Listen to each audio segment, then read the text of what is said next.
샬롬, 주 예수 그리스도의 은혜가 함께하기를 기도하고 또한 축복합니다. 어제 말씀에 이어서 오늘 시편 68편을 이제 19절부터 35절까지 조금은 더 심층적인 의미를 파악하는 것에 대해서 생각하면서 함께 묵상하고자 합니다. 제가 먼저 말씀을 읽습니다. 이 말씀을 읽을 때 여러분들도 어떤 내용이 있는가를 깨닫기 위해서 그 표면적인 의미들을 생각하면서 들어보시게 되기를 바라고 같이 읽기를 바랍니다. 제가 말씀을 읽어봅니다. 날마다 우리 짐을 지시는 주 곧 우리의 구원이신 하나님을 찬송할지로다. 하나님은 우리에게 구원의 하나님이시라. 사망에서 벗어남은 주 여호와로 말미암거니와 그의 원수들의 머리 곧 죄를 짓고 다니는 자의 정수리는 하나님이 쳐서 깨트리시리로다.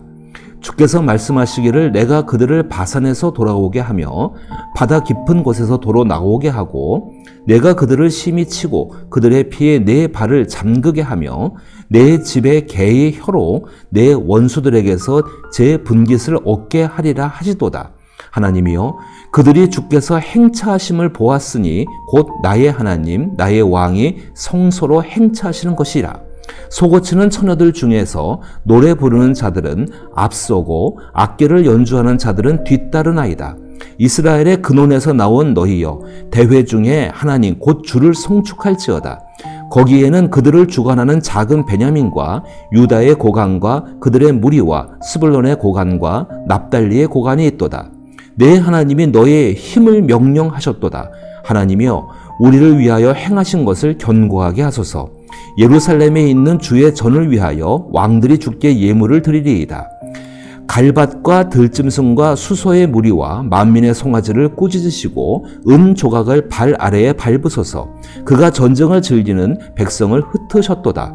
고관들은 애굽에서 나오고 구스에 있는 하나님을 향하여 그 손을 신속히 들리로다.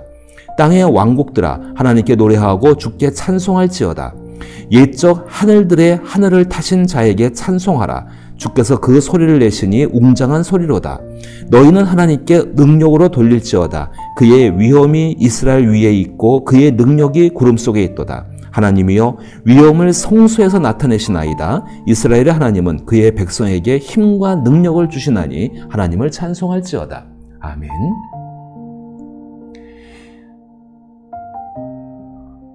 어제도 살펴보셨지만은 어제 제가 말씀드린 것은 돌파하시는 하나님, 그리고 그 돌파하시는 하나님에 참여한 백성들이 누리는 은혜와 복, 하나님의 영광을 함께 누리는 것을 말씀을 드렸습니다. 표면적인 것의 관찰을 통해서 그것을 발견할 수 있었습니다. 이제 오늘은 묵상의 두 번째 방법인 심층적인 내용을 통해서 우리가 깨닫는 것을 또 어떻게 얻을 수 있는가를 생각해 보고자 합니다. 역시 읽는 방법은 똑같습니다. 이미 많은 사람들이 영어한 것을 바탕을 참고하는 것은 굉장히 필요한 일입니다. 오늘 읽으신 19절로부터 35절까지의 말씀은 19절로부터 31절은 19절로부터 23절과 24절로부터 31절이 대꾸를 이루고 있습니다. 제가 다시 한번 읽어봅니다. 날마다 우리 짐을 지시는 주 곧 우리 구원이신 하나님을 찬송할지로다. 그리고 한글 성경에 셀라라는 말이 들어있습니다. 셀라라는 말은 높이다, 그 음을 높이다, 강조하다는 의미와 동시에 거기서 깊이 생각해 보라는 것입니다. 그렇다면은 날마다 우리 짐을 지시는 주 곧 우리의 구원이신 하나님을 찬송할지로다. 거기서 그 하나님을 생각해 보라는 것입니다. 단순히 거기에 머무르는 것이 아니라 앞에서 1절부터 18절에서 제가 생각했던 것은 돌파하는 하나님이었습니다. 그 하나님으로 인한 것이 어떤 것인가를 생각해 보자는 것입니다. 성경의 친절한 안내이지요. 다시 한번 읽습니다. 날마다 우리 짐을 지시는 주 곧 우리 구원이신 하나님을 찬송할지로다. 셀라. 하나님은 우리에게 구원의 하나님이시라. 사망에서 벗어남은 주 여호와로 말미암거니와 그의 원수들의 머리 곧 죄를 짓고 다니는 자의 정수리는 하나님이 쳐서 깨트시리로다. 주께서 말씀하시기를 내가 그들을 바산에서 돌아오게 하며 바다 깊은 곳에서 도로 나오게 하고 내가 그들을 심히 치고 그들의 피에 내 발을 잠그게 하며 내 집의 개의 혀로 내 원수들에게서 제 분깃을 얻게 하리라 하시도다. 일어나셔서 우리와 함께 돌파하시는 하나님은 날마다 우리의 짐을 져주시는 하나님 아버지시라고 저는 생각이 됩니다.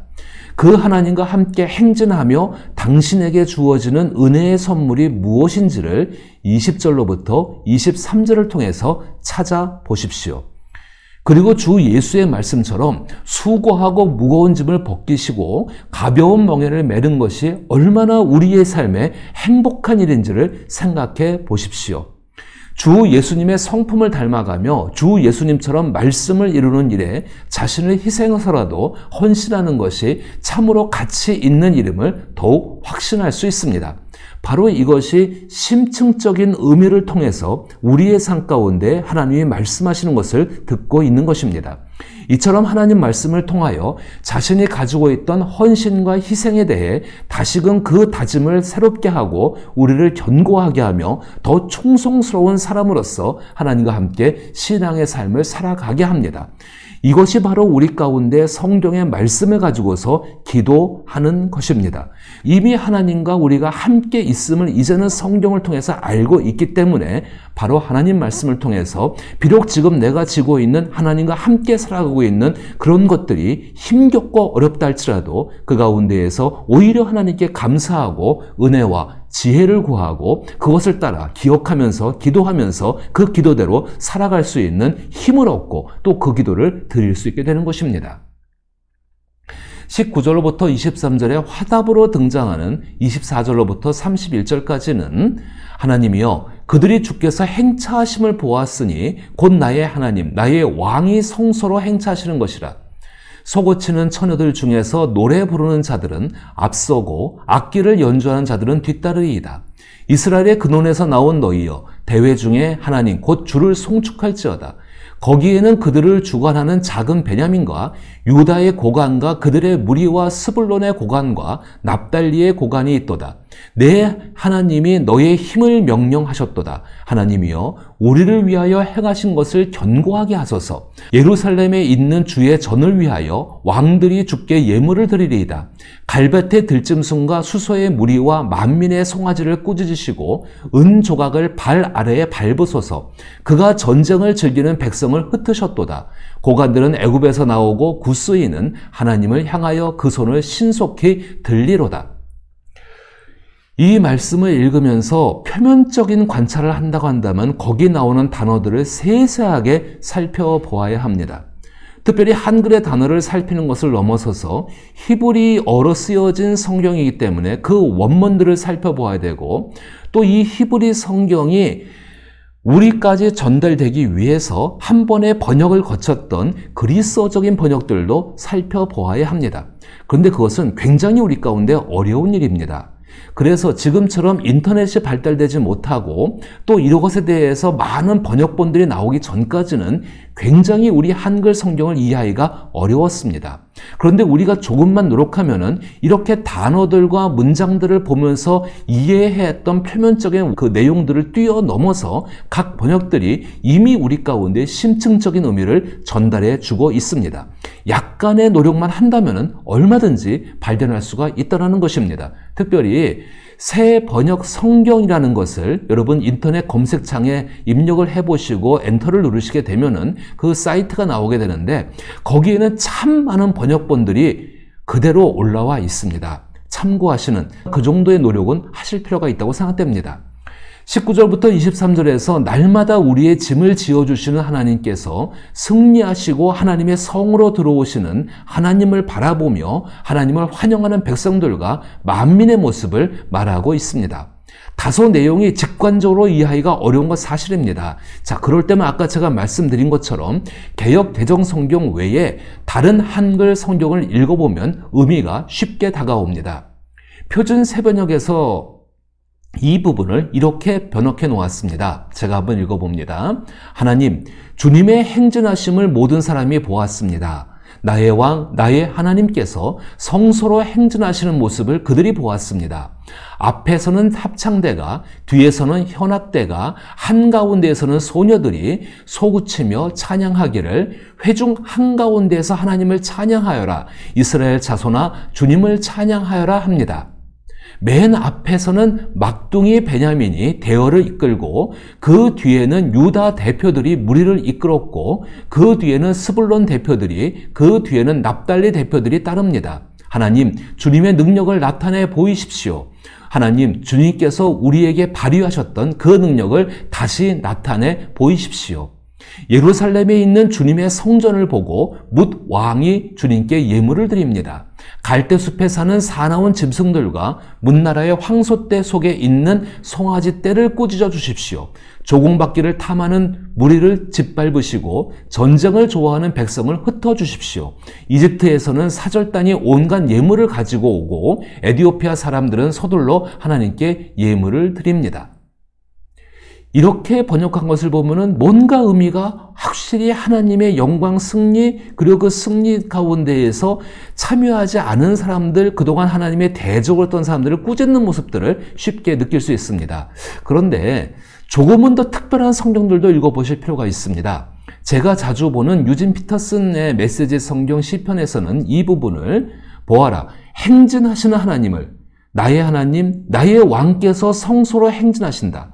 맨 앞에 가수들이, 맨 뒤에는 악대가 뒤따르고 대열 중간에서 소녀들이 캐스터네츠를 연주한다. 온 찬양대가 하나님을 찬양한다. 찬양의 샘이 흐르듯 이스라엘이 하나님을 찬양한다. 보아라, 어린 베냐민이 앞에 나와 대열을 이끌고 귀족 복장을 한 유다 고관들, 스불론 납달리 고관들이 그 뒤를 따른다. 오 하나님, 주의 힘을 펼쳐 보이소서. 오 하나님, 지금의 우리를 있게 하신 주님의 능력을 뽐내소서. 지극히 높으신 하나님, 주님의 성전은 예루살렘, 왕들이 주께 예물을 가져옵니다. 꾸짖소서. 저 늙은 악어 이집트와 들소 무리와 송아지들을 탐스럽게 은을 바라며 다른 민족들의 짓밟고 싸우지 못해 안다라는 저들을, 이집트의 무역상들이 주께 푸른색 옷감을 바치게 하시고 구스 사람들이 두 팔을 벌려 하나님께 달려오게 하소서입니다. 이처럼 개역개정 성경과 다른 표현으로서 다양한 번역들을 살펴보면서 약간의 뉘앙스가 다름을 우리는 알 수가 있습니다. 그런데 그것은 큰 문제가 되지를 않습니다. 그것은 번역하는 사람들이 원어의 해석을 다르게 하고 있기 때문입니다. 원어는 같습니다. 하지만 그 원어를 해석하는 방법에 있어서는 여러 가지 방법이 동원되고 그 방법이 다르기 때문입니다. 그러나 여러 번역본을 읽어보아도 우리 앞에서 돌파하신 하나님, 그 하나님의 승리를 열렬하게 기뻐하는 느낌은 같게 표현되고 있다는 것을 알 수가 있습니다. 이제 조금 더 심층적인 의미들을 발견하기 위해서 하나님께서 나의 삶에 행하신 일들을 생각해 보십시오. 그 하나님은 어제나 오늘이 동일하십니다. 변함이 없는 하나님의 성품, 즉 인격과 인격에 걸맞게 행동하시는 하나님은 말씀과 약속을 신실하게 이루어 가십니다. 그 하나님께 자신의 마음을 표현하는 것이 진정한 찬송이며 기도입니다. 이제 마지막으로 33절로부터 35절입니다. 시편 68편의 결론적인 역할을 합니다. 하지만 역시 32절로부터 34절의 선창과 35절의 후창으로 이루어집니다. 땅의 왕국들아, 하나님께 노래하고 주께 찬송할지어다. 옛적 하늘들의 하늘을 타신 자에게 찬송하라. 주께서 그 소리를 내시니 웅장한 소리로다. 너희는 하나님께 능력을 돌릴지어다. 그의 위엄이 이스라엘 위에 있고 그의 능력이 구름 속에 있도다. 단적으로 표면적인 의미를 생각하면 우주적이며 거시적인 찬양의 요청입니다. 그리고 35절은 하나님이여 위엄을 성소에서 나타내시나이다. 이스라엘의 하나님은 그의 백성에게 힘과 능력을 주시나니 하나님을 찬송할지로다. 표면적인 내용은 현실적이며 현실에 계시는 하나님께 대한 믿음의 찬양을 요청하고 있습니다. 자, 이제 조금 더 심층적인 의미들을 생각하기 위해서 여러분들이 어려운 삶의 현실과 위기 앞에서 하나님을 믿음으로 찬양하고 기뻐하며 감사하라는 성경의 일반적인 요구를 한번 생각해 보십시오. 저는 이런 생각을 해봅니다. 시편 68편에서 말씀하시는 것처럼 하나님께 드려지는 찬양은 하나님의 행하신 일로 말미암아 우리 가운데에 그 일이 드려지게 된다는 것입니다. 하나님께 드려지는 기도는 단순히 우리의 요청이 아니라 하나님이 하신 일을 찬양하고 높이며 그것을 마음에 새기고 나도 그 일에 동참하겠다는 결단이 있어야 한다는 것입니다. 우리가 이 시편 말씀 혹은 성경을 묵상하면서 심층적인 의미를 발견해 나가는 것은 많은 훈련과 많은 연습들이 필요합니다. 하지만 이전까지는 상당히 이것을 하기가 어려웠습니다. 왜냐하면 표면적인 관찰이 어려웠기 때문입니다. 그런데 이제는 인터넷이 발달하고 또 여러 좋은 동영상들이 많이 있고 또 특별히 시편 머지나이라든지 여러 시편들을 갖다가 이렇게 말하는 영상들이 있기 때문에 참고하시면 얼마든지 심층적인 의미를 발견할 수 있습니다. 자, 심층적인 의미란 말의 의미가 무엇일까요? 나의 삶을 변화시키는 메시지입니다. 그 메시지를 찾고 그 메시지를 따라 기도하고 그 메시지대로 살아가는 것이 바로 주 예수가 말씀하신 말씀을 읽고 듣고 지키는 자가 복이 있다고 말씀하신 그 말씀이 이루어지는 일입니다. 이 선한 삶을, 이 복된 삶을 우리 주 성령을 힘입어 살아갈 수 있기를 나사렛 예수 이름으로 축복합니다.